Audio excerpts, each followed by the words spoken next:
റസൂലുള്ളാഹി സ്വല്ലല്ലാഹു അലൈഹി വസല്ലമ പറയുകയാണ്, ലാ യൻദുറുല്ലാഹു ഇലാ ഇംറഅത്തിൻ ലാ തശ്കുറു ലിസൗജിഹാ. ഒരു സ്ത്രീയെ അല്ലാഹു നോക്കുകയില്ല. കാരുണ്യത്തിന്റെ നോട്ടം, പരിഗണനയുടെ നോട്ടം ഒരു സ്ത്രീക്ക് അല്ലാഹുവിൽ നിന്ന് ലഭിക്കൂല. എങ്ങനെയുള്ള സ്ത്രീ? തൻ്റെ ഭർത്താവിനോട് നന്ദി കാണിക്കാത്ത സ്ത്രീകൾ. ചില സ്ത്രീകളുണ്ട്, ഭർത്താവിൽ നിന്ന് എന്തൊക്കെ നന്മകൾ ലഭിച്ചാലും എന്തെങ്കിലും ഒന്ന് വിട്ടുപോയാൽ വല്ലാതെ വഴക്ക് പറയുന്നവർ, ഭർത്താവിനെ കുറ്റപ്പെടുത്തി സംസാരിക്കുന്നവർ, ഒഴിവ് കിട്ടുന്ന സമയങ്ങളിലൊക്കെ ഭർത്താവിനെ മോശമായി ചിത്രീകരിക്കുന്നവർ, തൻ്റെ കുടുംബത്തിൽ പോയാൽ കൂട്ടുകാരികളുടെ കൂടെയായാൽ എല്ലാം തന്നെ ഭർത്താവിനെ പറ്റി മോശമായി പറയുന്ന, അദ്ദേഹത്തിൻ്റെ നന്മകൾ എടുത്തു പറയാതെ അദ്ദേഹത്തിൻ്റെ തിന്മകൾ മാത്രം പറയുന്ന സ്ത്രീകൾ. അത്തരം സ്ത്രീകളിലേക്ക് അല്ലാഹു സുബ്ഹാനഹു വ തആല നോക്കുകയില്ല.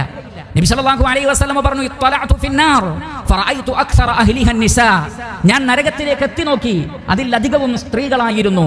ചോദിക്കപ്പെട്ടു, എന്തുകൊണ്ട് പ്രവാചകരെ? നബി സല്ലല്ലാഹു അലൈഹി വസല്ലം പറഞ്ഞു, ബികുഫ്രിഹിന്ന, അവരുടെ നന്ദികേട് കൊണ്ട്. അല്ലാഹുവിനോടാണോ പ്രവാചകരെ? നബി സല്ലല്ലാഹു അലൈഹി വസല്ലം പറഞ്ഞു, അല്ല, മറിച്ച് യക്ഫുർനൽ അശീറ വയക്ഫുർനൽ ഇഹ്സാന, ഭർത്താവിനോട് കാണിക്കുന്ന നന്ദികേടാണ്. എന്നിട്ട് പ്രവാചകൻ പറഞ്ഞു, ഒരു കാലം മുഴുവൻ നീ അവൾക്ക് നന്മ ചെയ്താലും അവൾ ആഗ്രഹിച്ച ഒന്ന് ലഭിച്ചിട്ടില്ലെങ്കിൽ പറയും, മാ റഅയ്തു മിൻക ഖൈറൻ ഖത്തു, താങ്കളിൽ നിന്ന് ഒരു നന്മയും ഇത്രയും കാലം എനിക്ക് കിട്ടിയിട്ടില്ല എന്ന് അവൾ പറയുന്നതാകുന്നു. ആ നന്ദികേട് കാരണത്താൽ സ്ത്രീകൾ നരകത്തിൽ പ്രവേശിപ്പിക്കപ്പെടുമെന്ന് റസൂലുള്ളാഹി സ്വല്ലല്ലാഹു അലൈഹി വസല്ലമ പറഞ്ഞിരിക്കുന്നു.